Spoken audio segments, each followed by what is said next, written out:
Hello friend, कसे मी बनवते दालचे वडे. या तुम्ही पण दालचे वडे खायला.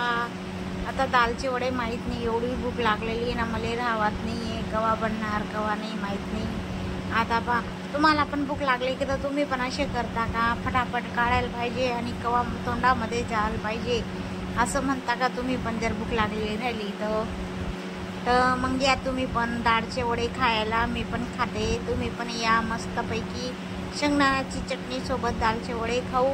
मस्त गरमागरम कसे बनलेले बरं तुम्हाला पण सांगते. मस्त दालचे वडे म्हणजे उडीदाचे दालचे वडे बनले म्हणजे तोंडाला तर पाणी यायलाच पाहिजे बुवा ना. हे तर परताकाचीच राहते म्हणजे वीस. आता हे बाई मग आता दालचे वडे मी बनवले कसे तुम्हाला सांगते. मी गेली होती डीमार्टमध्ये, तिथून पीठ वगैरे तेल वगैरे भरायला जातं आम्ही. मग तिथं पॅकेट दिसलं मला एक दालच्या वड्याचं. तर मला वाटलं आपण कधी करत नाही, पण आज घेऊन पाहूत बुवा कसं आहे असं. तर मी त्या 8 दिवसापासून मला वाटलं बनवू का नको बुवा असं. मागायची वस्तू आणि ते खराब होते ना, तर थोडा भीती वाटते. मग आता मी तरी पण मी काय केलं, मग आज मी त्याचं उद्यापन केलं. कारण मग आज आता म्हटलं मग शिजवून गेलं ना चांगलं. मग नंतर मी हे बनवून घेतले. मग आता खाते गरमागरम. तुम्ही पण या कांद्यांसोबत. एवढे भारी वाटत आहे ना, काय सांगू तुम्हाला. एवढी मस्त चव आहे ना, एक नंबर हे वडे बनलेले बरं का. तुम्ही पण खा. हे किती मस्त शिजलेले. आपल्या घरी पण नाही बनत असे वडे बनलेले. आणि याचे आपण दही वडे पण बनवू शकता. एक नंबर आहे म्हणजे तुम्ही पण बनवू शकता. मला आता पहिले ना गरमागरम खाऊन घेते मी. एवढी भूक लागलेली ना, बिलकुल पण नाही राहत आहे. कारण एककडे वडे काढत आणि एककडे मी पहिले खाऊन घेते.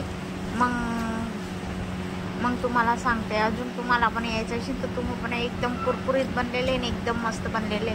मी जास्त काय तामझाम केली नाही त्याच्यामध्ये. कांदे अद्रक वगैरे काही टाकले नाही, फक्त कांदे आणि थोडंसं मिरची, हळद आणि जिरं टाकले. हे पॅकेट येते. हे पॅकेट आणलेलं एवढं मस्त लागतं ना, एवढं स्वाद देते ना, एक नंबर आहे. तुम्ही पण बनवून घ्या. आणि हे पण आप्पे पण बनवू शकता याच्याने तुम्ही. आप्पे पण एक नंबर लागणार. ज्याला तेलवाली वस्तू आणि वरून ते हे पकोडे मी जे काढते ना त्याच्यामध्ये ते तेलच नाही, म्हणजे तेलच येत नाही, म्हणजे एवढे मस्त लागतात ते गरमागरम. सॉरी, मला भूक लागलेली म्हणून आहे ना.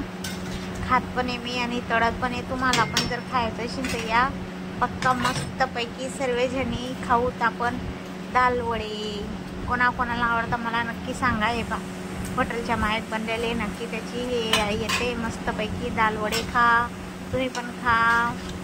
मी पण खाते, तुम्हाला पण गरमागरम देते. पण माझ्या घरी यावं लागेल तुम्हाला. कसे दाल वडे कसे बनले मला नक्की सांगायचं बरं का. आणि हे असे खोलून खाते ना मी, एवढे मस्त लागत आहे ना. याचे जर आप्पे पण बनवले ना तर एवढे मस्त लागतील ना, एक नंबर लागते. ज्याला पण भूक लागलेली 2 मिनटामध्ये लगेच बनवून जातात. खरं बरं का. तुम्ही पण बनवून पहा कसं लागतं बुवा असं. आता माझे मुलं येणार, त्यांना पण मी गरमागरम देते मस्तपैकी आप्पे खायला. ते पण खाणार आहे. कारण मी त्याला फोन केलेला आहे, तो बाहेर गेलेला आहे. आता तो पण खाणार आहे. कारण मला भूक लागलेली होती म्हणजे कांद्याच्या सोबत खाते. मग आता त्याच्यासोबत मस्त शेंगदाण्याची चटणी, खोबऱ्याची चटणी कशी म्हणतात तशी बनवीन मी. आणि मस्तपैकी त्यांना परोसून देईन, खा म्हणजे असं सांगेन मग त्यांना. ते पण मस्त गरमागरम खाणार. आता येताच येते गरम गरम पकोडे खायच्या. वा काय स्वाद आहे. आता मी डीमार्टमध्ये जाणार ना तर 2-4 पॅकेट आता घेऊनच येणार. कारण आता जूनचा महिना लागलेला आहे, आता पावसाळा लागणार आहे. आणि मस्तपैकी बाल्कनीमध्ये बसून गरमागरम वडे खा. माझं चॅनल सबस्क्राईब करा. थँक्यू.